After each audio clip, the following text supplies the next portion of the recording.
Howdy, yokes, and welcome back to Bacon and Eggs, a movie lovers podcast. I'm Tyler Carlin. And I'm Ethan Edgehill. And today we're storming the castle. Inconceivable! So call the Brute Squad. And prepare to die. Because today we're bringing you The Princess Bride.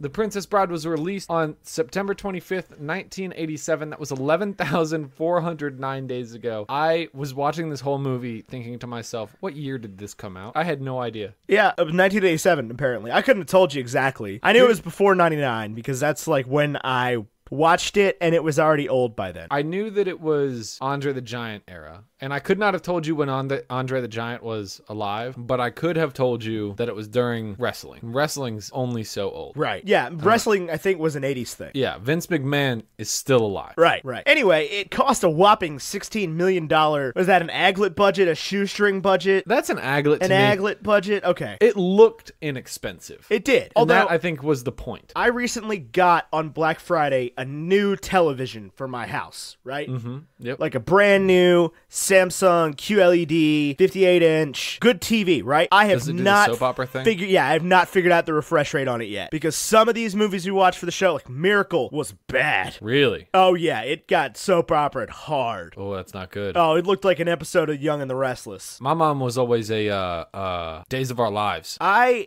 think it was Days of Our Lives that because when I worked in Williamsburg, the person that like our office manager would just turn on, I think it was CBS every morning, and so we would watch like whatever, Let's Make a Deal, whatever Wayne Brady is on, and then Drew Carey on The Price is Right, and then like 3 freaking hours of Days of Our Lives. That's the good, Ethan. And it's like, I had heard the theme music from Days of Our Lives in like commercials and movies and jokes and stuff, and then I heard it for real, and I was like, I recognize this. Wait, this is from a soap opera. You watch this every day for like a few years. Are you caught up? No, it was only a few months. Oh, okay. I moved to Williamsburg in January, and then I left in August. It's like over half a year. Over half a year, yeah. No, I'm not caught up. It's been on the air since like 57. Yeah, it's not going anywhere anytime soon. Anyway, $16 million aglet budget made $30.9 million worldwide, which is not a ton. And it got a 97% on Rotten Tomatoes for a critic score and a 94 for an audience score and a 77 on Metacritic. I think this is what we would refer to officially as a cult classic. I don't know if this is a cult classic. Rocky Horror is a cult classic. No, but this is a movie that everybody loves. It is clearly like beloved by all. Yeah, so it's not a cult. No, but it wasn't popular. Yeah, but like Rocky Horror is a cult. I mean, for sure, but it wasn't. People say that about like Fight Club and Donnie Darko. Yeah, but those are cult classics. Those are for college freshmen. Anyway, I don't know what you would call this. There's some term that I'm searching for out there for like a movie that kind of flopped at the box office but did really well once like VHS came into play. Yeah, once it got the digital release, or the digital release was in '99, so I don't know. Like home video. Home theater, yeah. Yeah. One of the things I love about this movie, more than most movies, and I might say this and you'd be like, excuse you? But other than like Wallace Shawn, Robin Wright, and Andre the Giant, there is nobody in this movie. Okay, excuse you. First of all, Cary Elwes is a certified hunksicle. In this movie? Yeah, he's also Robin Hood in Robin Hood Men in Tights. Oh, yeah, I've never seen Robin Hood Men in Tights. Oh, dude, it's like Spaceballs for Robin Hood. Okay, that's not like a movie then. No, but like, he's Cary Elwes, man. He's like the guy. He's been in a bunch of stuff. And you know Robin Wright from House of Cards. Yeah, but also, that's somebody. So I've never had this problem before. Also Mandy Patinkin is like a super famous actor. Is he really? Yeah. I would not have known that. He was a Broadway guy first. He was a song and dance guy. But yeah, he played Inigo Montoya. Anyway, I guess I had never had this problem before, where I've spaced out my time between watching Toy Story and watching The Princess Bride enough that I never had a problem with this. But this time I watched The Princess Bride, and every time Wallace Shawn spoke, all I could hear was Rex. Really? I mean, obviously, that's the voice. Like, my brain was, like, implanting a giant plastic green dinosaur. That would have totally fit in the film, though. Oh, for sure. But I could just see, like, any second I was expecting to be like, we gotta defeat Zurg! Oh man, he's been in some good films. He was also in oh god, what was the show he did? Gossip Girl? I have no idea. pretty sure it was in Gossip Girl. No clue. Anyway, I love this movie. Everyone loves this movie. If you, listener, are listening to this episode right now and you haven't seen this movie, go do that. It's like 97 minutes long. It's a classic. It's got a 97% for a reason. It's extremely good. It was rated by us with Sam Borman, shout out Sam Borman on Twitter, as the most quotable film of all time. Well, Sam picked it as the most quotable film, yeah. Yeah. And he's got a point. Like, there's a lot of... Anybody want to be right, it's a very one-linery movie. And, I mean, it's just a classic. It's like Monty Python, but a little more corporate. It is. That's definitely how it feels.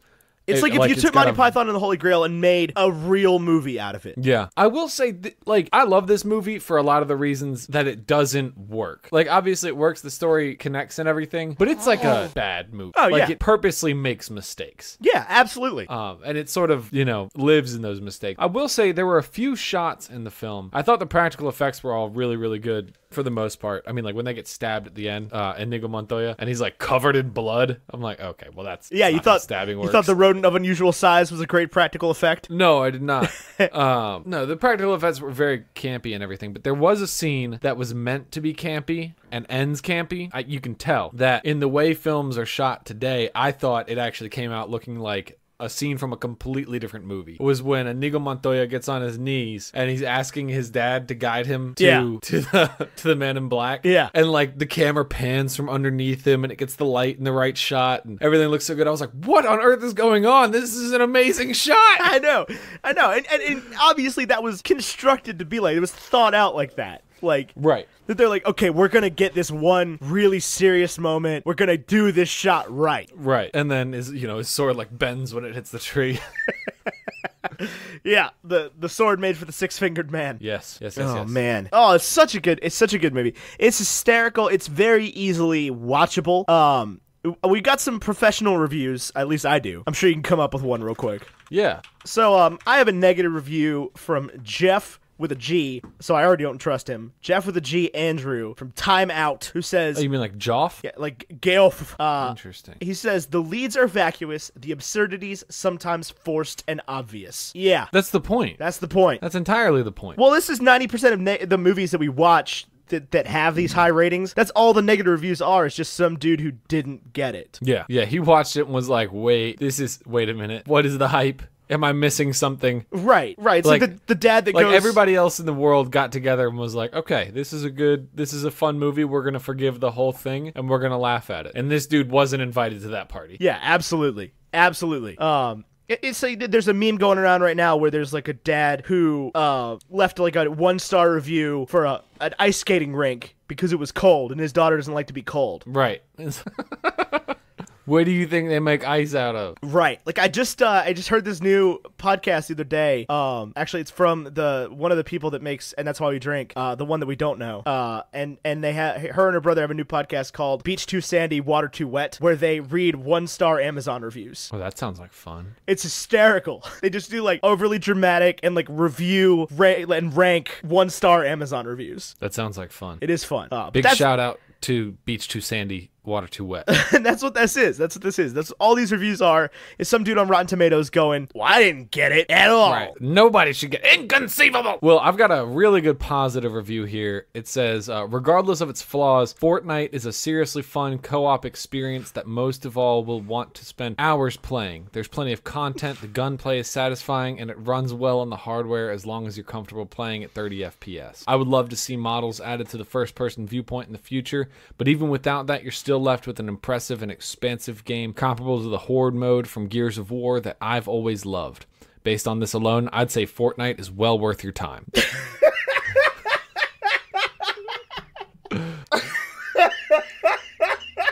I think that says it all, doesn't it? Absolutely. That comes from ICXM. America's all about speed. Hot, nasty, bad speed. Eleanor Roosevelt. No, seriously, you don't have to throw a stick far to get a positive review on this film. Let me see if I can pull up a real one real quick. Well, I found 2 negative reviews, so there's presumably at least 194 positive reviews. Yeah, there are a lot. Nope, didn't do that math right. That math is too complicated. Never mind. As you watch this enchanting fantasy, feel free to be thrilled or to giggle as you wish. Richard Corliss, Time Magazine. Perfect. June 28th, 2013. Oh, I guess we should mention why we're doing this movie. Oh, yeah. This one was picked by you, the Yost. folks. Now, this vote was done, and all votes in the future, until we change our mind, will be done in our private Facebook group. It's only private because we don't want it to just be flooded. But if you click join, I cannot imagine a reason you wouldn't be allowed to join. It's also private because there's no other way to do it. Yeah, there's really no other way to do it. But it's a really cool group. People are so nice. Yeah, it is a really cool group. Anyway, so we got, hang on. Let's see. Let's go to Facebook. I want to find the poll real quick. I've got it right here. I don't. So, Whoa.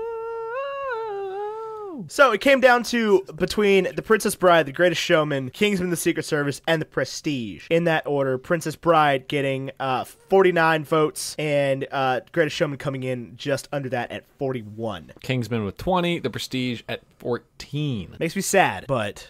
Makes me sad because I would like to do Kingsman and The Prestige. But you know what? It's our show. This is the listener's choice, but all the rest of them are our choice. Yeah, absolutely, absolutely. So we picked this, and I know it was to the disappointment of a lot of people.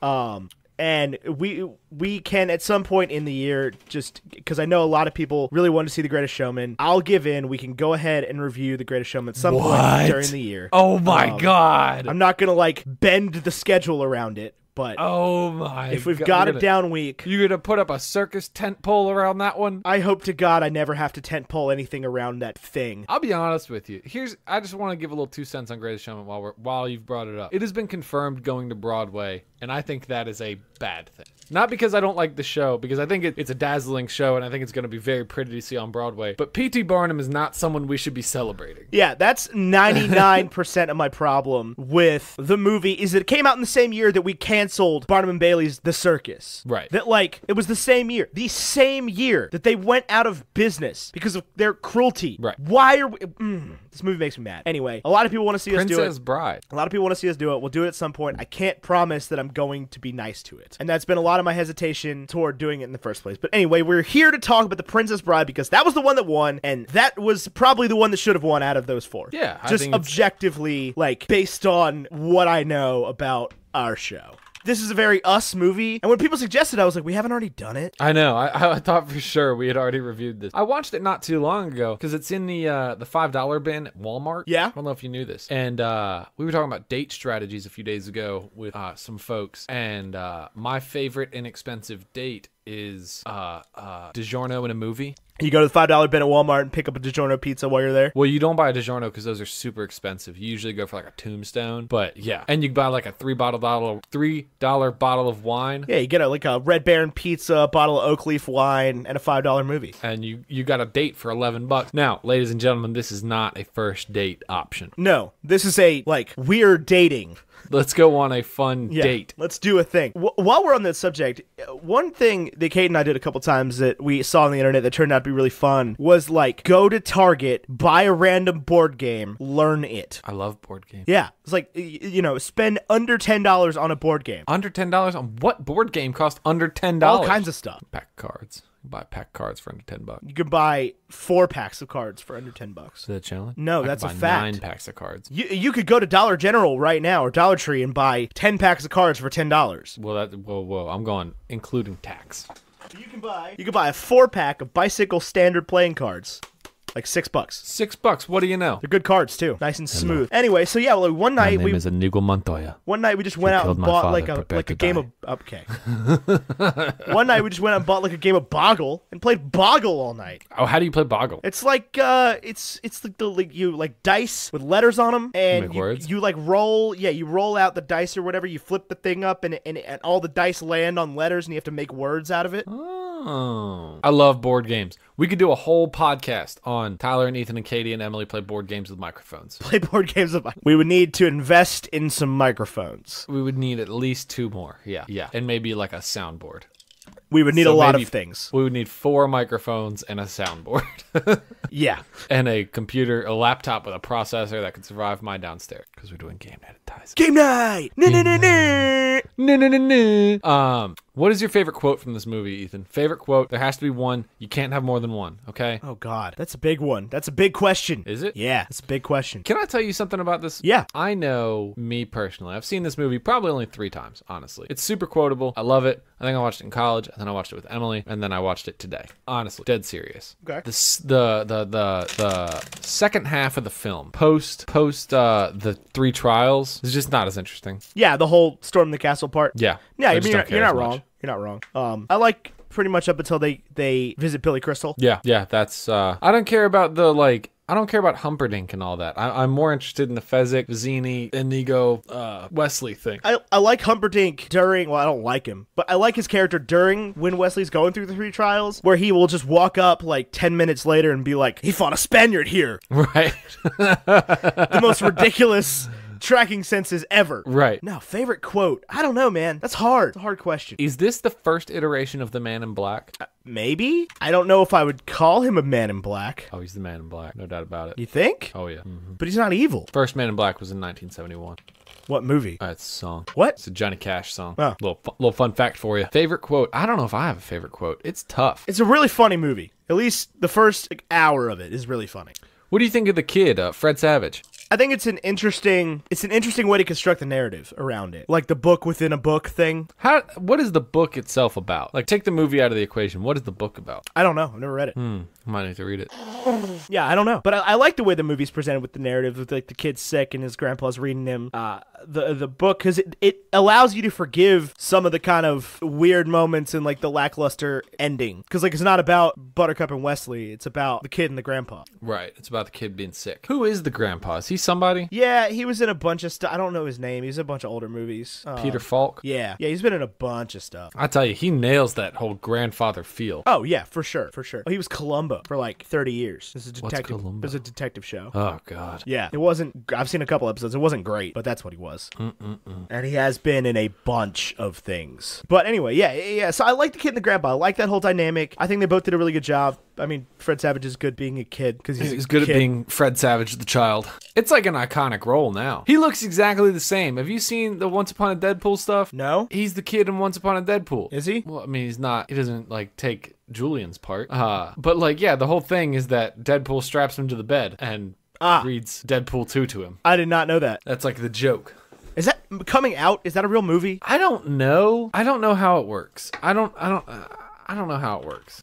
Well, let's find out. I don't really want to see it. I don't either. But it's currently playing at our theater. But what is it? It says it's the exact synopsis of Deadpool 2. But it's PG-13. But there's Fred Savage. Yeah, it's PG-13 and Fred Savage is in it. Okay, so it's PG-13, and what I'm imagining happens is he sits Fred Savage down and he reads him the story of Deadpool 2, and he cuts out all the rated R elements. Yeah, okay. That could actually that might be pretty funny. that has some potential. That is a genuinely interesting idea. Yeah, it is, but I have a feeling it's still terrible. Probably, but I'm more interested in seeing it than I was. The film was also made for a good cause, with $1 from every ticket sold going to the charity Fuck Cancer. That is cool. Well, maybe I'll have to go see it then. Maybe at least buy a ticket. Yeah, stay for 20 minutes, see what the whole thing's about, and then leave. Oh, I see the gimmick. Okay, that's pretty funny. All right, that is good. Yeah, I've seen this movie. We reviewed this movie. It was awful. So let's see. I love the trials that he goes through. Is this supposed to mirror any other stories? It's supposed to be like the tale of Orphaic legend or of the Odyssey or anything like that? Is it supposed to like directly mirror one of those stories? I have no idea. You don't know? No, I don't know. I've never really thought that hard about it. Well, because it starts and he goes through the 3 trials, and then there's like another piece. So I wasn't sure if there was like a underlying story. We can find out. Princess Bride. No, not the Princess Switch. I don't want to watch the Princess Switch. I've been told it was terrible. The Princess Switch? Yeah. I can imagine that's very good. I've also been told Welcome to Marwen is terrible. I'm surprised. I'm honestly shocked. I know. I had high hopes. I thought that was going to end up being like an award-winning film. I thought it was a shoo-in for at least a Best Picture nom. Nope. Coming this late in the year, movie like that, Zemeckis. Steve Carell. Yeah, thought for sure. But no. Not a thing. Nope. Turns out it's terrible. 17% Rotten Tomatoes score. 17. That's so sad. I almost want to see it to see if it's like a pacing problem or like what went wrong. It's got to have some kind of issue. Because from the trailers, it looked like it had the potential to be the saddest movie ever made about not a dog. Yeah, about dolls. Well, I don't know. Toy Story 3, but... I don't know what The Princess Bride's based on. I'm sure there's some kind of story that I'm not... Well, it's based on the book, The Princess Bride. Well, yeah, no, I know that, but like... I just wasn't sure if that book was like an obvious ripoff of some great epic. That's what I don't know. Because I could not tell you the story of the Odyssey off the top of my head. I could at one point. I know that there's at some point, there's Cyclops. I know Oh, there's a Cyclops. Yeah, and a siren. But mostly that's from Oh Brother Where Art Thou. Yeah, almost everything I know about the Odyssey is from Oh Brother Where Art Thou at this point. Yeah. I did have to read it. I did not have to read it. That's the version of the tale that I care most about. I had to read it in English class in 7th grade. 7th grade, you read the Odyssey? Yeah. With who? Miss Sumner. Golly day. Yeah, I saw Miss 7th Price grade. the other day. Did you ever have Miss Price? No. Saw her the other day, Miss Sumner. I had Miss Hogan, I think, in 7th grade, and I loved her. Yeah, I had Miss Sumner, because that was back when I was still in Smart Kid English. Think about that, Ethan. Would you tell a 13-year-old to read the Odyssey? Yeah. You think that's about the age when, like, it would make the most sense? No, I mean, it's just an adventure book. Isn't it, like, really hard to read? No, well, we didn't read it in, like, the original poem format. You didn't translate it from Latin? No, we read it as, like, a novel. There's, like, a novelization. Oh. Was it good? I mean, it's Oh Brother, Where Art Thou? I like that. It's the same story. It's just about Odysseus. Instead of, Ulysses Everett McGill. Ulysses. Princess Bride. I think this movie's brilliant. Why is it brilliant? Tell me about that. I think because it breaks all the rules in the right way. It knows it's a silly movie. It looks like it was a ton of fun to make. It doesn't take itself too seriously, but it does tell a good story. It does suck you in. Like every time they bring you back to Fred Savage, I'm like, whoa, whoa, whoa, whoa, whoa. Yeah, you gotta stop this. Whoa, what happens next? What happens next? Come on. Which is the same thing Fred Savage is saying. Yeah. He's like, but Grandpa, how is that possible? Tell me that she ends up with him. So Humperdinck really doesn't die. Yeah, Wesley leaves him alive. I think all the lines in this movie are hilarious too. I love how smart Wesley is. Yeah, he's got the answers. He knows what's going on. You know, he can he outduels the Spaniard. He outstrengths the giant, and he outsmarts Vizzini. Vizzini, here's my complaint. Vizzini wasn't that smart. No. So like the trick of wit is really just physical preparation. Right. You're like, I he's mean, never going to be poisoned anyway. He could have outwitted Vizzini. You think so? Yeah. Well, Vizzini didn't know what he was doing. Right. That's the problem. I feel like He was just like, well, I obviously can't drink the glass in front of me because a coward would poison the glass in front of me. And obviously can't drink the glass in front of you. So you made your decision. Of course not. Yeah, and he's just supposed to be the smart guy, and he's not. But he's the leader. He's the de facto leader. Right. He seems the one like the one with the plan. Like Fezzik doesn't have a plan. He's the brute squad. They're neither of them. So here's the thing. He's not the smart one. He's the one with money. He's the leader. Yeah. He's the... Because the other two are hired guns. Yeah. They're not like, they're not following him because they believe in his program or anything. Because they both are like, I don't even want to fight you, but right. I'm getting paid to, so sorry. Right. And that's why Wesley leaves them both alive. Right. He has no problem killing Vizzini. You've committed one of the great follies, the most notable of which, never get involved in a land war in Asia.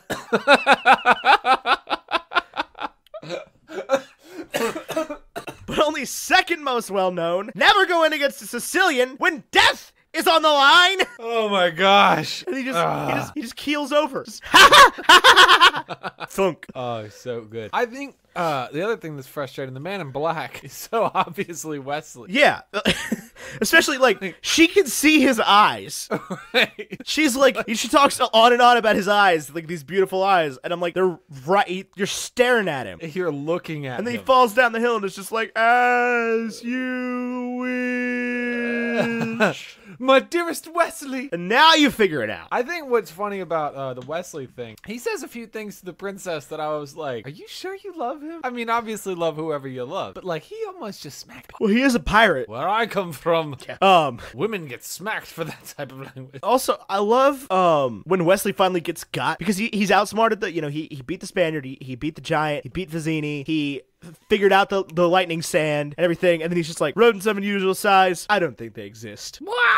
It's immediate gratification on that line. Rodents of unusual size was a joke that was lost on me the entire time we played Borderlands. Really? Yep. Oh. I never once got that. That was not lost on me. I should have gotten that because I'd seen this. My mom always talks about a story with this movie where I was like 3 years old, maybe less, like 2 years old, not able to even know what's going on the television. Right. And my mom and I are watching this movie, and I guess I'm like playing with stuff on the floor. And Dad walks in and is just like, why are you letting him watch this movie with those huge rats? He's gonna be terrified. Mom's like, he's not even looking at the television. Were you terrified? No, I've never been terrified of the huge rats. No, because they don't look real. I will say I've been terrified by the, are you familiar with the monkeys? What monkeys? You know what monkeys I'm talking about. No. The flying monkeys from, from The Wizard of Oz? Yeah. Yeah, those are creepy. Yeah, those are horrible. Even like, I can't do that math, 89 years later? later. Creepy. Yeah, creepy. Stop moving. Stay still. Me? No, put your arms back down. Okay. What is going on? Oh, God. What are you doing? Okay, I think I Can I move now? No, definitely not. Hey, stay right where I am. There you go. You're good. Okay, now you can move. Okay. What happened? You'll see. Oh, God. All right.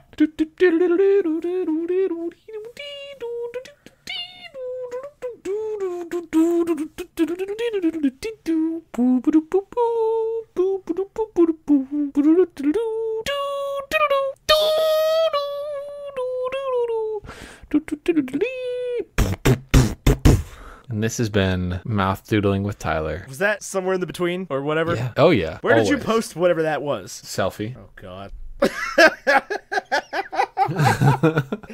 Putting your arms up. How dare you? Oh, for the yokes that can't see, which is every single one of you. Oh, you're going to leave that in? What? You're going to leave that in? Yeah. All right.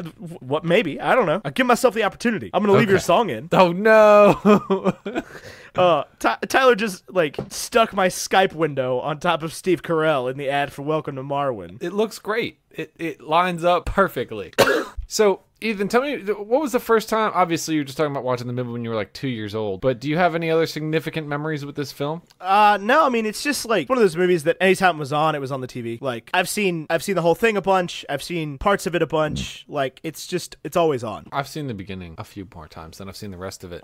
Do you have any storybook stories from your youth, from your childhood? How do you mean? Is that a Dharma Initiative t-shirt? It's a Keep Flying t-shirt. Yeah. It's got the Dharma Initiative on it. Yeah, they're the band that does the Lost references. Oh. But yeah, it is. Yeah. It says Walkabout on the sleeve. Clever. I don't like sleeve text on t-shirts. Well, it's in right now. I know it is, but I'm not about it. That's a fad I'm not buying into. You don't buy into any of the fads. It's because they're fads. Thank you very much. I'm glad you came to my TED Talk.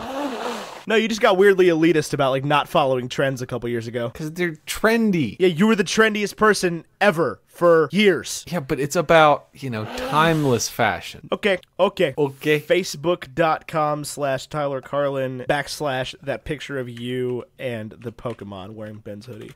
That's my hoodie. It's a Hurley hoodie. And it's a Jirachi. Thank you very much. Whatever. You showed up over and over again in that freaking 3D hoodie to school. Yeah, that was Benjamin. That did belong to Benjamin. I did need to cull some of my old Facebook photographs. Don't call that one. That one's gold. I don't think it is. It is. Chilling. I don't think it is. Chilling with my Rachi or whatever. Hold on. Let me see if I can find it. I might have to delete it right now. Living with my hashtag live. There it is. Shut up, man. I'm totally hood. I'm gonna go ahead and edit. No. How do I delete? Don't delete it, man. It's gold. I don't even know how to delete it. It's it is a part of your childhood. Yeah. I don't think so. It's a classic part of your childhood. It's gone.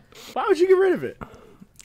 There's a bunch of bad ones in there. I didn't realize. That's part of growing up, dude. Yeah. I guess this is growing up. That's how the song goes. There are a bunch of bad ones in here. But we all have those. I can't believe you deleted that picture, man. Oh yeah. That was a profile picture, wasn't it? There's one in here of me and my high school girlfriend that I remember had 400 comments on it. It doesn't as my profile picture, but wherever it is in an album somewhere. Right. I remember there being that was the first time that people ever, at least in my life, obviously, probably not the first time in history, that people had a conversation in the comments of my photograph. And it was 400 comments long. I feel that. I know that feeling.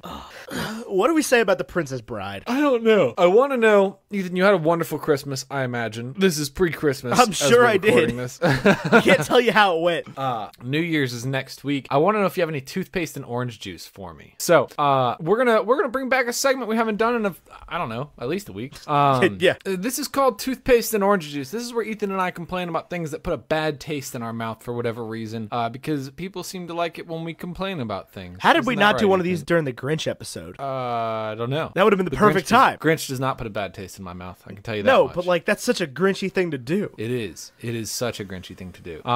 But basically what I'm going to do is I'm going to count down from 3, and then we're going to say our thing, and then we're going to tell stories about our thing. Okay. Are you ready? Yep. 3, 2, 1. People Cleaning who are services. overly friendly at gas stations. Overly friendly people at gas stations. You mean like the people at the next pump? To some extent, but it's more like a specific kind of situation. It doesn't have to just be gas station. But I'm sure you have experienced this before, where like you're at a gas station or somewhere kind of after hours. You know, when this happened to me, it was 1 or 2 o'clock in the morning, and I was at a Sheetz, and this dude just starts talking to the. I was what? MTO, made to order. Yeah. Well, me and my bandmates were standing waiting for our food. We had just MTO'd, and this dude starts wanting the nth degree about like everything about our lives. Yo, dude, that's so frustrating. Oh my god! And he's just like sitting there like whistling, drumming on the counter, and he's just like, "What are y'all boys up to?" And we're like, "We just finished playing a show. We're in a band." "Oh, you sang? You're singers. All you guys sang, right?" We're in North Carolina when this happened. So, right? Yeah. North Carolina. And we're like, well, I mean, some Give of him an us Aussie sing. accent. We play, you know, music, and he's like, "Oh, what kind of music? Like Kings of Leon type stuff, man. They're my favorite band, man. I went and saw Kings of Leon down here over the amphitheater up in Charlotte a couple years back. Man, they're one of my favorite bands ever. You heard that Sex on Fire song? Man, that song was really good on the radio. I love that song, man." And this dude just won't shut up. And I'm like, it's 2 o'clock in the morning. I had been at that show for 10 hours. Like, I don't want to talk to this dude. This dude is on a different playing field than we are. Like, there's no way we can explain our band that is going to make any sense to him. Right. Yeah, like you play the kind of music, it's pop punk. Right. Which, if you know what it is, if you've been introduced to the genre, like, it makes sense. But if you haven't, it's like, so is that like Fall Out Boy? Yes, it is. Yeah, that's usually where I land with. Yeah. Blink-182, Fall Out Boy, people. Green Day. But yeah. So it's like, and these people are all over the place. They just want to have this conversation, but sometimes you meet people that feel genuine about it, but sometimes you meet people like this guy that just like, you can tell he's just killing time. Right. And he just wants to, like, he can't not be speaking. Right, because if he talks to you, then his night will go faster. Right. He can't not be speaking. And it happens at the gas pump. It happens all over the place. Like, half the time I'm at like Food Lion, I'm trying to buy like a pack of Oreos and some deli ham, and the dude's just like wants to have a whole full conversation with me at the register. He's just like, "Man, Friday night looking wild for you, huh?" And I'm like, "Dude, I needed this thing that I'm here for. Can you just shut up?" This is why you're being replaced with self-checkout machines. Do you really? So you would go to a self-checkout? I would go to a self-checkout anytime I am offered the opportunity. I hate self-checkout. I hate self-checkout. I hate self-checkout, but I hate self-checkout less than I hate dealing with the people that work at Walmart. That's fair. I'm almost always buying produce, so I really hate self-checkout because I don't want to have to look up the thing. I know you can scan most of them now, but I don't want to look up the number. I don't want to have to figure out, am I doing this by weight or by number? I just want my food, man. No, actually, that's my freaking toothpaste and orange juice is self-checkout machines, okay? And yes, I get that I just said I always go to self-checkout machines. I'm doing this to myself. I want to suffer, clearly. But self-checkout machines, man, because here's how it goes. You scan something, and then half a millisecond later, it's like, "Please put item in the bag. Please put item in the bag. Why haven't you put the item in the bag yet? Why in God's name have you not put the item in the bag?" Is the item in the bag? And then you put the item in the bag. You put it down. You're like, "Okay, put item in bag. Please remove unscanned item from bagging area. Please remove unscanned item from bagging area." And I'm like, okay, calm down, self-checkout machine. We can do this. Help is on the way. Help is on the way. Help is on the way. Help is on the way. And it just keeps going. To swipe his card. It keeps going. And finally, you get to the point where we all have chip cards now, right? We're all familiar with the idea of chip cards, right? You got to insert instead of swiping. Yeah. Yeah. Okay. Here's how it goes. You click card, right? You put your chip in the machine. Chip malfunction. Pull it back out. Chip malfunction. Pull it back out. Chip malfunction. Pull it back out. Put it in one more time, and it goes, which is apparently the noise that happens when your card is accepted. That's when it works. That's to remind you to take the card. But half the time, you put the card in, and it's like, and this is a gas pump thing more than a self-checkout machine thing. But you put the card in, and it's like, "Please rapidly swipe card. Please wait. Please wait. Please wait. Do not remove card. Do not remove card. Do not remove card." Why in God's name is your card still in the machine? Remove it. Delete it. How could you ever think about having your card in the machine? What is wrong with you, you heathen? Get your card out of this machine right now. Do you get it out? Yeah. Because otherwise it's going to go at me again. The gas station by my house it's got a little handwritten note on the thing that says, "Debit not working, run as credit." Okay, that's fine. Yeah. Put it in, run it as credit. Still ask for your PIN number. So it's still running debit. Yeah, still running as credit. Or still running as debit. Debit, whatever. Yeah, and then that's so frustrating. But if you put it in, you accidentally click the debit button, then the guy from inside the building is like, "Hey man, just a heads up, debit's not working. Just run it as credit." Like he talks to you on the intercom, and it's like, oh, my mistake.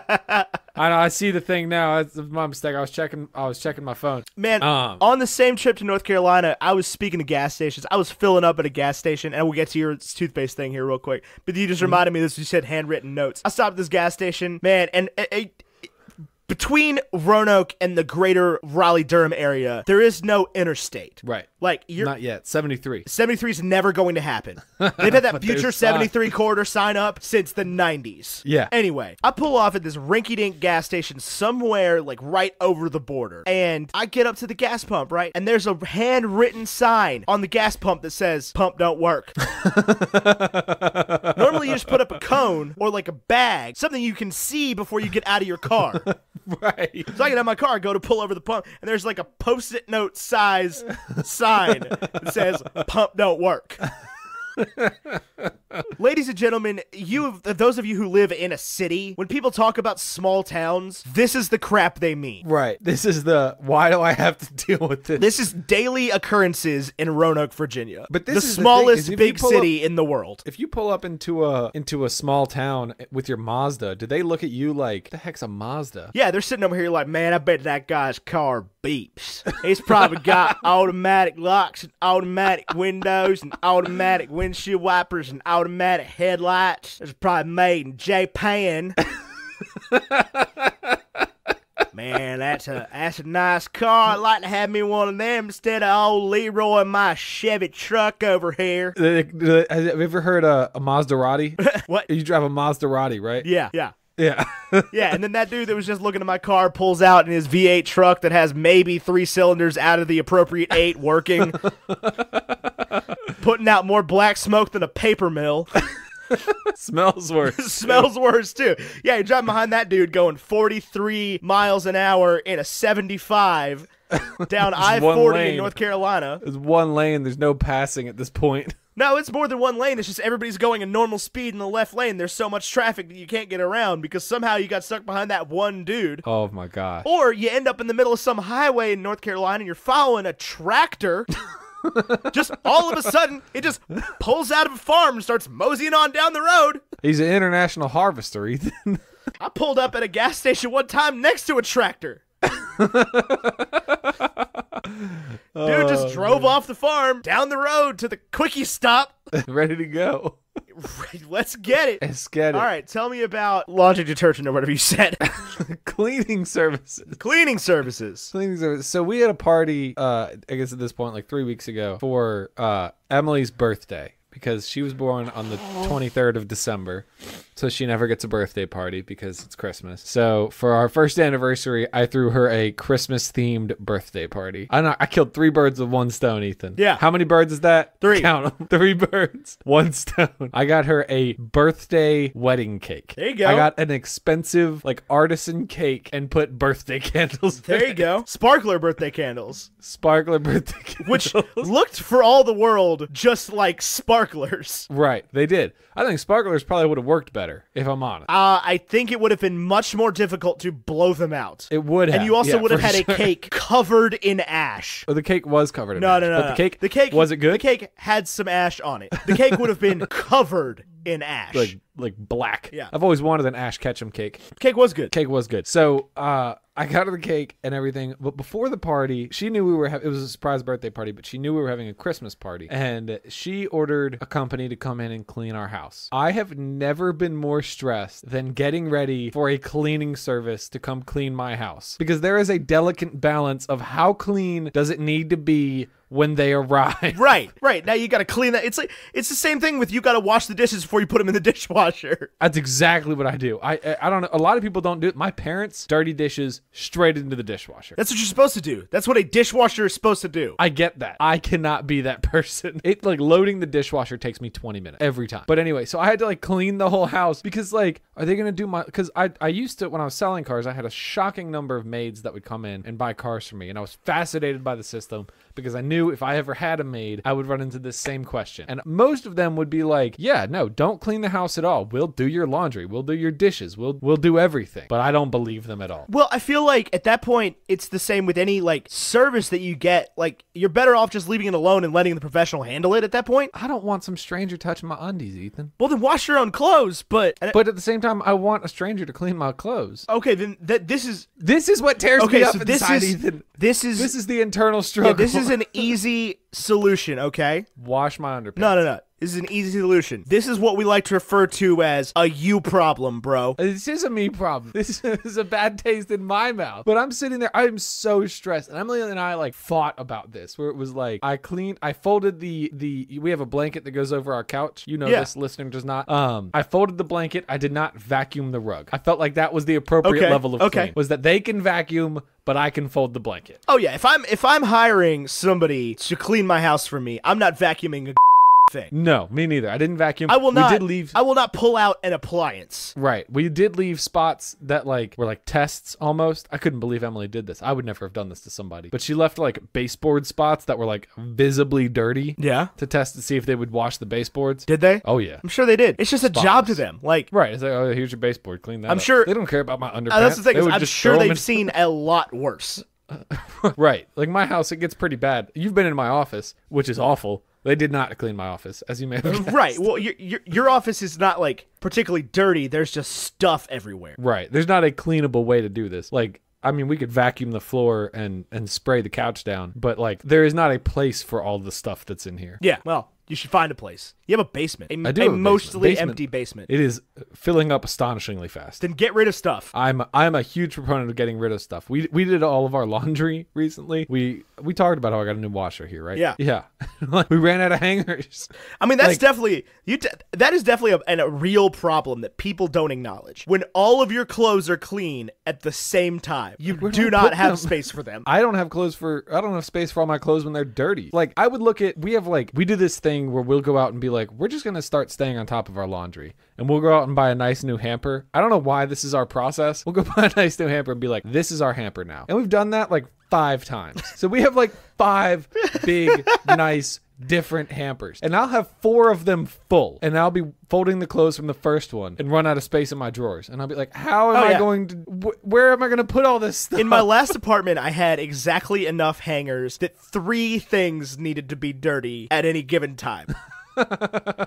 Like if I did all of the laundry the way I was supposed to and hung everything that was supposed to be hung up, I did not have enough hangers. I was short like 3 or 4 hangers. So there's an undisputed way to use the hanger such that it is like if you were to pull it towards you, it would come off the hook, correct? Correct. Oh, now that I did not realize as a freshman in college. I remember making a decision that year and putting all of my clothes on hangers and being like, I'm so frustrated. They're all different directions. So I decided to put them all hook side in or hook side out or whatever. The opposite way? Had to like, yeah, the opposite. So they had to like lift up, go back, down, and then out. But they were all in there. Now, the follow-up question is what? Here's the problem I have, though, is because I don't pull the hanger out. I just pull the thing off the hanger in the closet. Oh, I do that too. Yeah, big time. Now, follow-up question, Ethan. Hanging your clothes, which way? So if you are looking at your shirt. Yeah.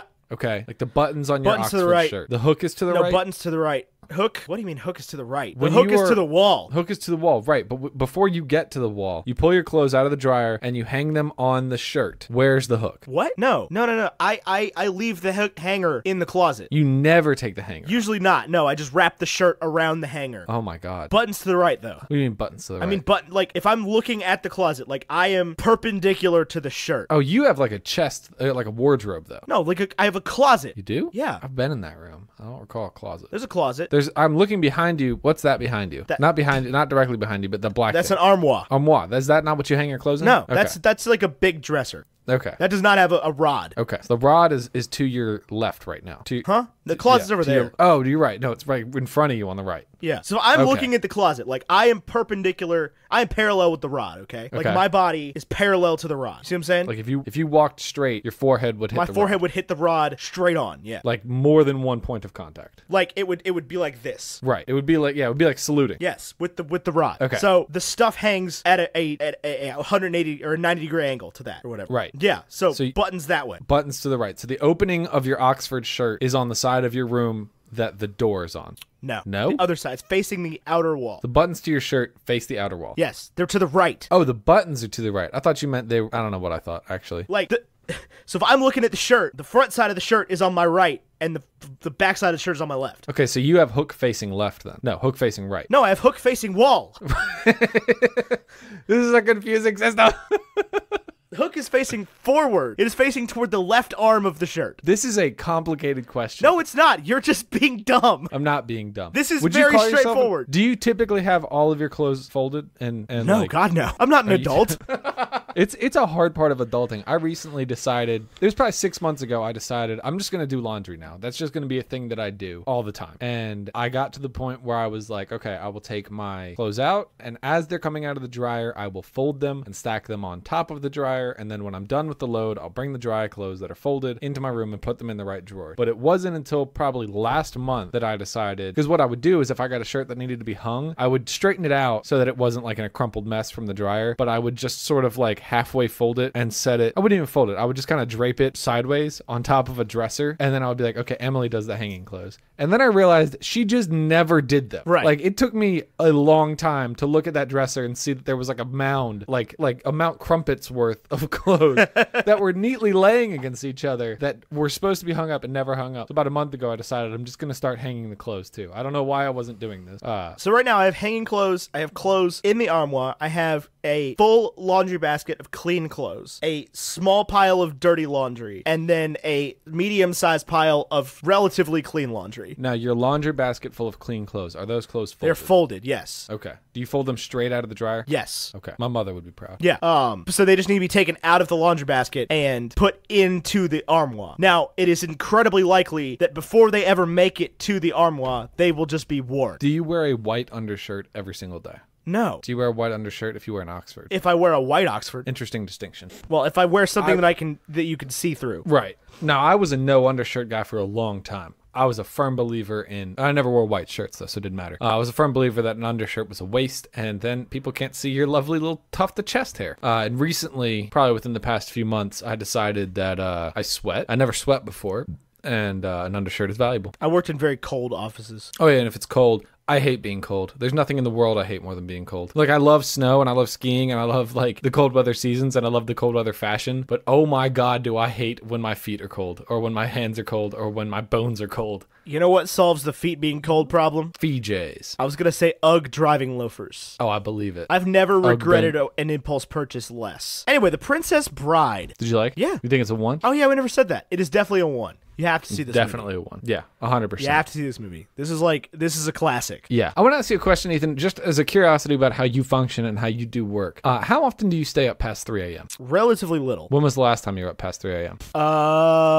The night of our Bacon and Eggs anniversary party. Yo, that was lit. I didn't leave your house till like 2 a.m. Really? Yeah. I'm having a hard time remembering that party. I know that we got the poster, which I love. Yeah. Oh, we should order that as a postcard since we're running out of postcards. I don't know. I mean, I'm sure there's been times. I was up till 2:30 last night. For what? I was working on my vlog. The vlog? Yeah. Do you have like I'm curious about the vlog. In Jay's vlog, he's got like where he does the little like monologues in the kitchen. Do you have a spot like that yet? Have you figured that out? Not yet. Or are you going to do that? I mean, you don't have to. I think that's a It's your valuable thing. Yeah, I would agree. I just haven't quite figured out a spot yet. Because it's not like with like a YouTube set, you need to have like an interesting background. But with this, it's like, I think about this a lot, just in terms of like creation. Yeah. And like the filmmaking process. It's like the background doesn't need to be the most interesting thing. Well, Jay's got that breakfast bar, Yeah. which is perfect for that. Mm-hmm. I don't have a spot like that. You want a buffet? I can get you a buffet. I don't think my kitchen has room for that. No, there's not. I don't think there's a single spot of wall space in your kitchen. No. If I recall correctly, it is a galley. Yeah, pretty which means much. counters all the way around. Yeah, no, I haven't quite figured that out yet. I do know that my car is like the ideal vlogger's car. Because you can hug the Yeah, because the little bendy tripod fits perfectly around the weird screen it sticks straight up out of the dashboard. How dated do you think that screen is going to look? Now, people, make sure you Google the interior of a Mazda Miata or Mazda 3 or a Fiat Spider. Yeah, any of the nice Mazda. It's got a screen that pops out that's supposed to look like a tablet that you like mount in the car, but it's stuck in the car. It doesn't go I'll anywhere. post a picture on the Facebook group. It's got like a fat back to it. And Yeah. I remember the first time I got in one of those, I was like, man, this is like really modern and cool looking. Yeah. But like I also thought immediately to myself, about the TV in my mom's O2 Town and Country, and I was like, this is gonna look dated really fast. Yeah. It's not that great of a screen, and the car doesn't have like Apple CarPlay, so I don't know. I don't really, I'm not crazy about that screen anymore. When I first got the car, I was like, yo, this is neat. This is a thing. It's the same with like the heads-up display. Right. It was like, I can heads up now. That's exciting. And really, it's just like, okay, this is a weird thing. Right. It's in my way. I'm trying to drive. I would much rather have just like a normal dashboard. I guess I could probably turn it off. But no, you don't want to turn it off. That's stupid. I can also only imagine that motor has possibly a 2-year life. What motor? The motor for the heads-up display. Oh, is it like a little... Oh, no, it folds down and folds back up every time you start the car. Oh, I bet it lasts forever. I doubt it. As soon as I bought the car, I was like, I could see this going wrong. But anyway, yeah, so I don't have a spot yet. I gotta figure some things out. I'm still learning a lot about these vlog things. And I was watching or editing last night, and I was like, these are things I need to do better. But you're learning. Yeah. Nobody's mad at you. People love your vlog. No, I'm gonna be my harshest critic just because like I know I can do better, and there's definitely been parts where I'm like, I missed that shot. I forgot to like do the thing. Like last week, I had a problem where I didn't close the loops. Right. That's been a recurring thing where it was like, I'm gonna go fly the drone, and then we saw like 2 seconds of drone footage, or like, I'm gonna try Carlin Brothers coffee, and we don't know how it was. Well, you were the one that told me I had too much drone footage. But that was, I know, that was my fault. But I mean, you were the one. I had like 11 seconds of B-roll in the whole vlog, and you're like, "There's too much B-roll." I don't know what I thought. There was something that was not quite right. But I love the vlogs. I don't want you to think I don't. No, I know. But like, I'm listening to people's like constructive criticisms, trying to get better. But then like, I went too hard in the other direction, and like this week I recorded like too many bookends, but not things. Right. So it's a process. Well, they're coming along very well, and it's definitely like there's a huge learning. And I enjoy making them. And I did switch to a new video editor, so that's why I was doing it like last night instead of Saturday morning. What are you using now? Adobe Premiere. What were you using before? A potentially stolen copy of Sony Vegas. Interesting. Sony Vegas. It was available to me online through some precarious methods when I needed it to make videos out of our podcast. Do you remember? Before I realized that Podbean would just do that. Right. And so I wasn't about to pay money I didn't have just to do that. Right. Do I remember what? Nothing. I'll tell you about it later. Okay. I realized as soon as I started talking, I didn't want to bring it up. Okay. It's nothing bad. It's just not for the podcast. Not for the podcast. Anyway, so yeah, there'll be a new vlog on Saturday, which will have happened 5 days ago by the time this comes out. Yeah. I keep forgetting where we are. I'm not used to being ahead. Being ahead is weird. Well, I want to ask you another question, Ethan. Follow-up question, just about Ethan and who he is. What is the silliest fear you have? Because I know I have a silly fear, so I'm curious. Do you have any silliest fear? Like silliest, like point? They're not like clowns. Okay. Clowns are just silly. Are you talking about like a phobia? Oh yeah, like a phobia. I mean, I don't know. Take the question however you want to go. I'm not grading this. I'm just asking what you mean. Because like I'm terrified of needles. Terrified. You have tattoos. It's different. I know it's different. I don't think of a tattoo as a needle either. Yeah. I don't know why. I couldn't tell you why. I would like watch that being done, but like I can't get a shot. Really? Yeah. Like when I went to the doctor not too long ago to talk about the allergies that I have whenever I'm in Roanoke, and the nurse was just like, "Do you want to get a flu shot?" And I was like, "No, absolutely not. Nope, get away from me. Stay away from me. I will literally kick you in the face right now. You old flu shot helps everybody. creep. Ethan, you should get a flu shot." I don't care. I don't want a flu shot. I would rather die. I haven't gotten a flu shot in like 5 years. I got a flu shot one time and I got sick. Yeah, that happens sometimes. Why would I get another one? That's insanity. I read it was something about if you get the flu shot, obviously I'm not a scientist, nor am I like an ethical psychologist. I don't know. But I read something somewhere that was like, if you get the flu shot and get sick, that's fine because you are less likely to spread it or something. I don't know how it works. I don't know how it works. I'm not a doctor. Well, we're gonna get 100 comments now that are like, "This is how it works." Right.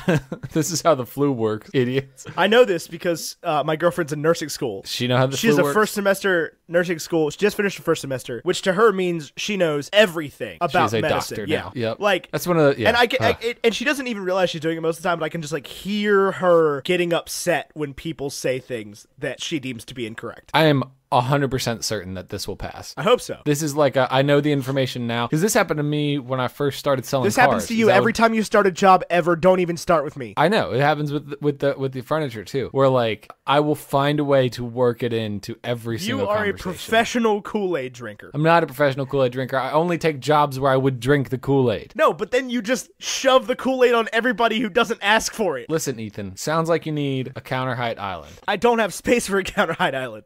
I got this stuff, or bar height, honestly. I've got a bar height table that would go perfect in your home. Built-in storage and everything. It's just a little, I'm about cocktail to table. find a tree out in the woods that I can just wrap the thing around and go to my wrap-ups. That would be a very good spot, if I'm honest with Yeah, I you. know. I just had that idea just now. I was being serious about that. Oh, okay. Well, that sounds good. Yeah. But still, if you need a bar height table, I can hook you up. That's been the other thing with the vlog is like trying to find my voice with it. Like what you're trying to say? Yeah, no, not necessarily even what I'm trying to say, but just like find, because there needs to be like segments. No. I mean, you know what I mean though. I mean, yeah, if that's the Ethan Edgehill way. No, but like there are everybody's vlog has like a couple things they do. Yeah, like Jonathan does his workouts and He's got the high fives. yeah, you'll figure it That's out. what I'm saying. Is I've been on the prowl for like what things do I do. I've been testing things out too. I think, been going honestly, for some if interesting shots. Yeah, I think it's the same with everything else though. Is like steal somebody else's idea until you make your own idea out of it. Right, for sure. Anyway, The Princess Bride. Wait, what's your silly fear? Oh, I'm afraid of fish. Oh yeah, I knew that. Yep, can't touch fish. It's touching fish specifically. I don't mind fish in the tank. I don't mind fish in the water. I don't even mind like fish in the ocean being near me. But if there's a fish on the end of that line, I cannot touch it. I get like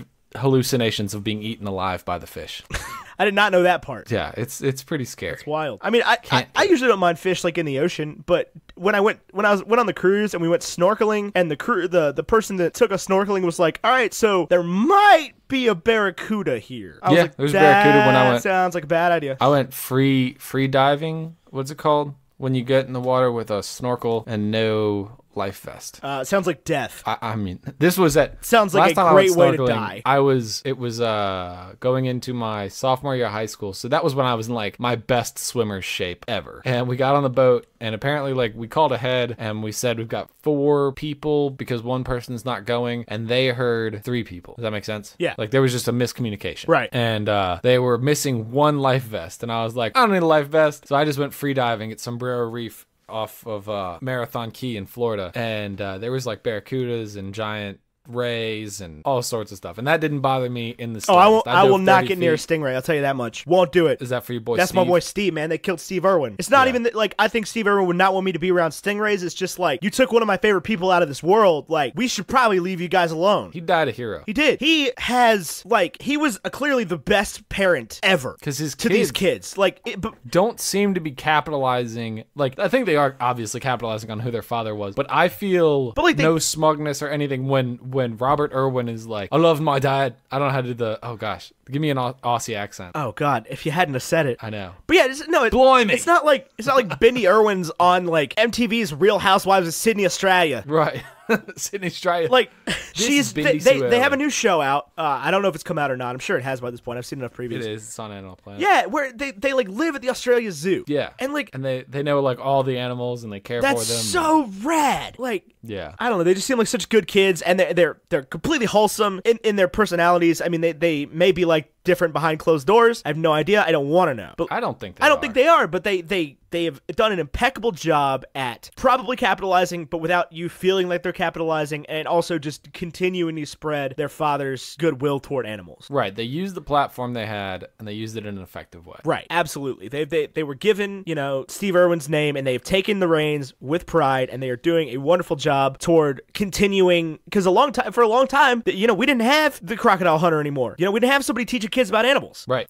We had the wild krats. Thank you very much. Who? The wild krats. Never heard of them. They teach kids about animals. Well, that's neat. I'm sure they're pretty nice people. They are. They definitely are. The Princess Bride. Did you like it? Yeah. It's a 1. It's definitely a 1. I think it's such an interesting film. I'm so blown away by how they were able to break so many rules and still make an excellent movie. Like, I think the costumes are so frustrating. I think they all look so cheap and dumb. But that's just like, you just accept it as part of the experience. Right. For sure. Even like, and I know it mostly probably went to salaries, but like, I'm sitting here going, where did they put $16 million? Oh yeah, none of it looks like $16 million. Like, it looks better than Holy Grail, but a little bit. Yeah, not much better than Holy Grail. Not $16 million better. Because Holy Grail was like $30, right? It was $500,000. So not $15.5 million more. Right. Like if you were to make this film today, this would have been filmed in this quality, would have been like, how can you make a movie with $5,000? Right. For sure. Like, how can you make a passable sword and sorcery comedy on an iPhone? Right. And, you know, I mean, obviously you wouldn't shoot it with an iPhone. That's not feasible. Like, I don't care how many gimbals you have. Like, you can't shoot a movie on an iPhone. Somebody just shot a movie on an iPhone. I'm sure they did. I'm sure I'm going to get a reply comment that's like, here's a link to the movie shot on an iPhone. And it probably looks amazing. Yeah, because they're professional filmmakers. Yeah, because it like, that's the number one thing with photography. Like, you watch people's photography videos, like how to do photography. It's like 99% of photography is your eyes and your brain. 1% of photography is your camera. It is. But it's like, I get that. But I think if you're going to start photography, like digital photography, your iPhone is a great resource, but it would just get like a Canon Rebel. Yeah, the step one to starting photography is buy a DSLR. Right. Like yes, you will learn how to take better pictures with your iPhone. But even just holding the camera looking thing is going to make you better at it. The despite being a point and shoot, the Canon G7X Mark II Power Shot takes a pretty good photo. It's not a DSLR though. No, it's not. It's a point and shoot. I just said that. I know. I've got my Rebel. It was right here. Did you steal it? No. I know you're kind of a klepto. I am, but I'm not going to steal your camera. I don't know where it is. I'm not a camera stealer. I'm like a tchotchke stealer. What's a tchotchke? Like a pop figure. You would steal my pop figures? A knick-knack, yeah. You would steal my pop figures? Yeah, or like a keychain. I would give them back. So you would steal my pop figures, is what you're trying to tell me. Absolutely. Again, I would give them back. Interesting. You wouldn't give my Drax back? You gave it to me. Well, would we say gave it to you? Merry Christmas, Ethan. That was your Christmas gift this year. I think that was last year. It's every year. It's the gift that keeps on being given. The Drax that keeps on Draxing. Yes. Drax is around here somewhere. I think he's dirty. Ew. I have dirty cups all over this room. Who am I kidding? Ethan can't see cups. I can't see cups. You're correct. Ethan doesn't know where cups are. I can't. It's like the weirdest. Yeah. It's no, it was wild. Phenomenon. It was wild. Like I would if you leave me alone to my own devices in an apartment by myself for a week, I will get myself 35 different drinks in 35 different cups. Yeah. And they will all go on the same table, and I will not notice them. And then somebody will come home and be like, "What are all these cups?" And they just start to materialize cups. It's like a magic trick. They'll pick up a cup off the table, and it just wasn't there beforehand.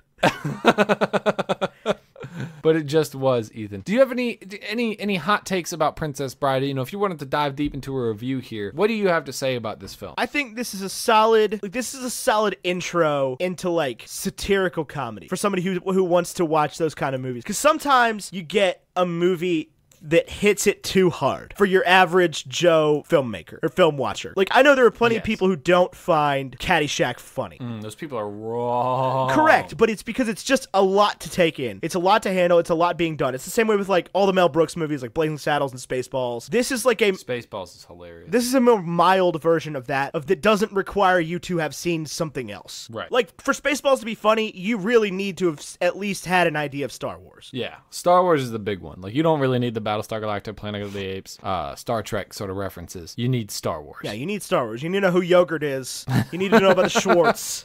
The Schwartz? His Schwartz is as big as mine. Yeah, you got to know about Lord Helmet. Oh my gosh, I love Spaceballs. And it's the same with, Blazing Saddles. Like, you have to be familiar with the tropes of a Western. See, that's where I think Blazing Saddles would lose me, because I'm not a big Western guy. I mean, I like Star Wars, but that's not a traditional Western. Did you just say Star Wars is a Western? Yeah. Star Wars is not a Western. Oh, yeah. Yeah. No, Star Wars is not a Western. Mm-hmm. Good guy fight bad guy. It's more of a Western than that. Anyway, but I mean, you can get you're familiar enough with the gunfighter mentality to get Blazing Saddles with the cigars. But this movie asks nothing of you. No, it doesn't. It's its own tropes. Right. That's the thing. Is like it sets you up with the my name is Inigo Montoya. You killed my father.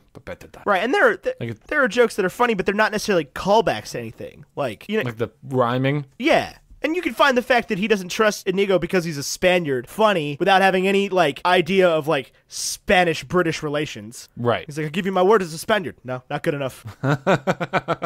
Because he was a pirate. So this is a very good intro to satirical comedy because it's a satire of just, a whole idea as opposed to, specific movies, specific things. Now, do you think that there is any sort of, deeper theory or meaning that we can ascertain from this film? I'm sure somebody has, but I wouldn't even know where to begin. This movie seems to be pretty straightforward. It is a very simple plot. I love the obvious voiceover scenes where, there's no way they pinned a mic to this guy. Yeah.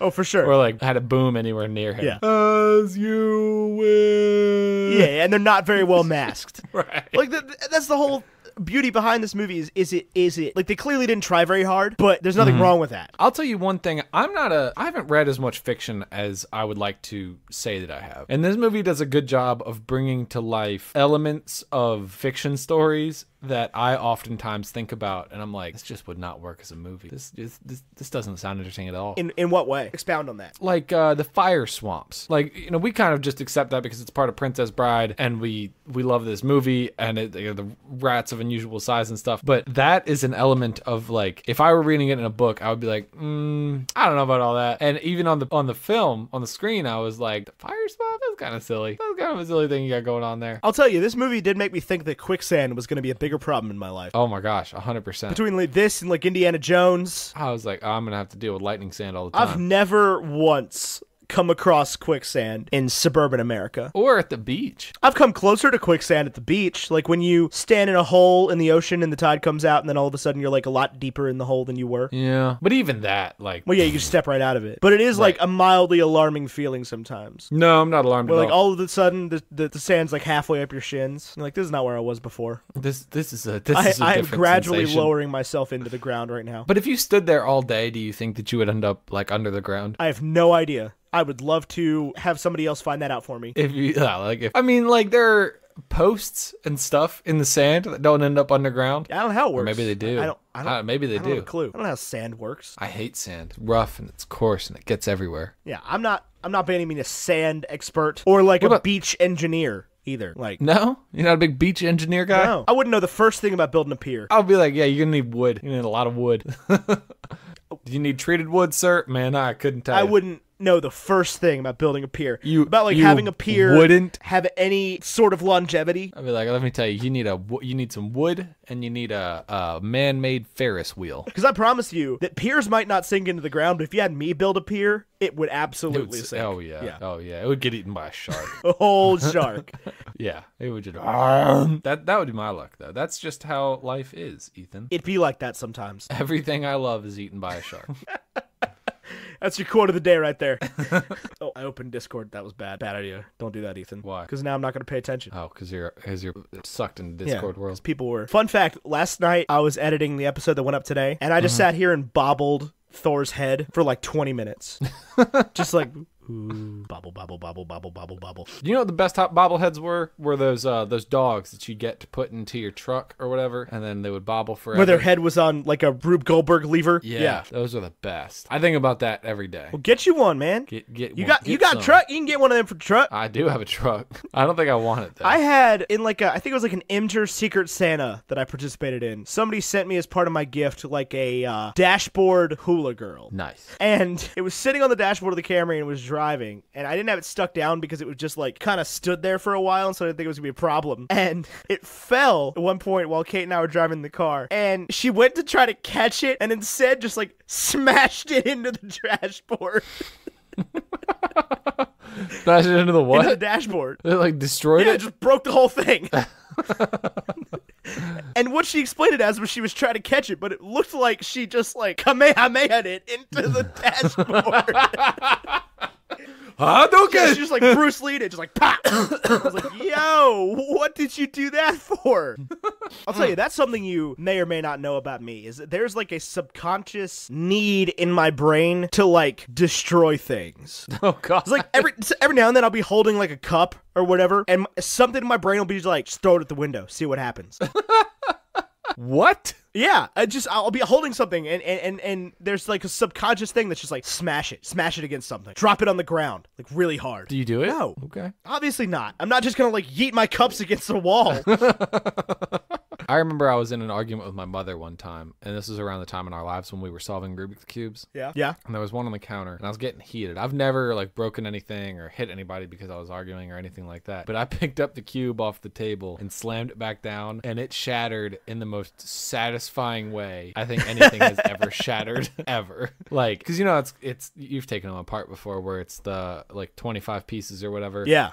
Attached to the centerpiece. Yeah. And they all just like every single piece just That's great. Went everywhere. It was awesome. It was the greatest feeling. I mean, it was awful. I didn't like fighting with my mom. But one time when I was in college, or just after college, I had these like plastic plates from Big Lots that weren't supposed to be microwaved. And my roommate at the time didn't know they weren't supposed to be microwaved, so he'd been microwaving them. Oh, no. And one time, I dropped the plate, like, from, like, plate carrying level onto shag carpet, right? Right. Like, this apartment, you could ask Kate about this, she can attest to this, this apartment had thick carpet. Right. And so you would think the plate would just, like, kind of bounce, maybe. No. It shattered into, like, a billion pieces. Oh, no. It just exploded. How did you clean it? I had to, like, go, like, put shoes on and vacuum it up. Oh, they my were gosh. everywhere. Like, it took me 45 minutes to clean this plate fragments up. It just, like, it shattered. It's like, you see that video of the dude that's like, you know how Corel bowls aren't breakable? And then he just slams it on the floor and it breaks into a billion pieces? I do know And at the end, he's just like, oh my God.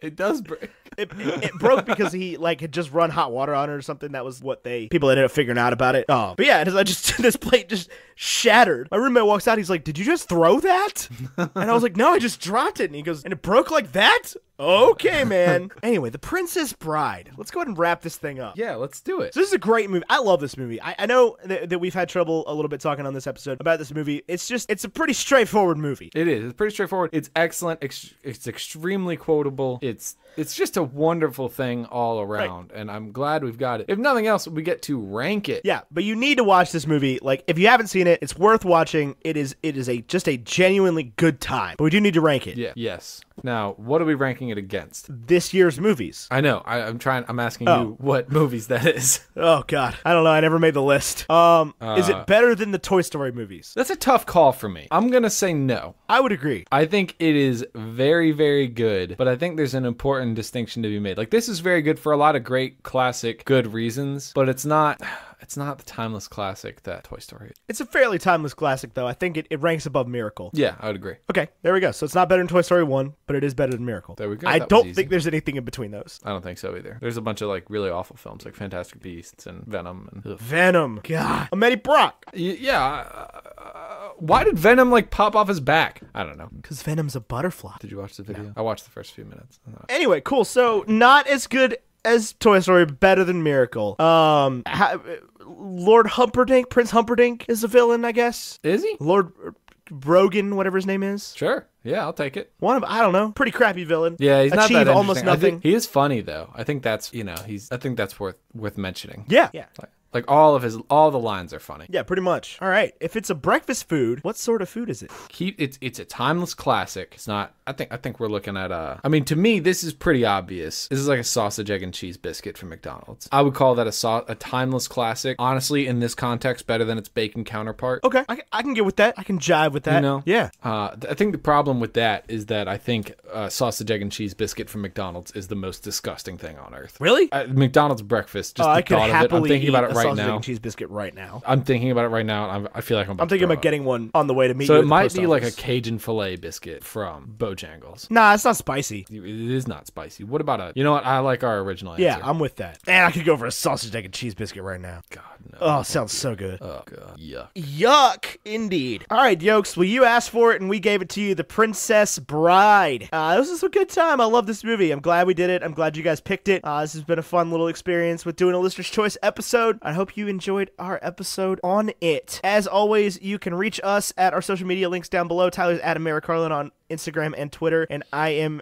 at Bacon Ethan on Instagram and at WowNow on Twitter. I guess I could probably change that one way or the other. But yeah. And we at the podcast are at Bacon and Eggs Pod on Instagram and Twitter. Our new music is by Andy Bell. It is so good. It is so good. Thank you so much, Andy. He can be contacted at the link in our description. Yep. And our graphics are still by Vishon, who is Graphite VMB on Instagram. And if you want to buy merch, you can go down below. It's like teespring.com/stores/bacon-and-eggs. And if you want to support us on Patreon, it's patreon.com/baconandeggs. And if you want to join the super secret Facebook group, there's a link there, but that's like facebook.com/groups/join/ Yeah, it's not easy. That's not a concise little link there.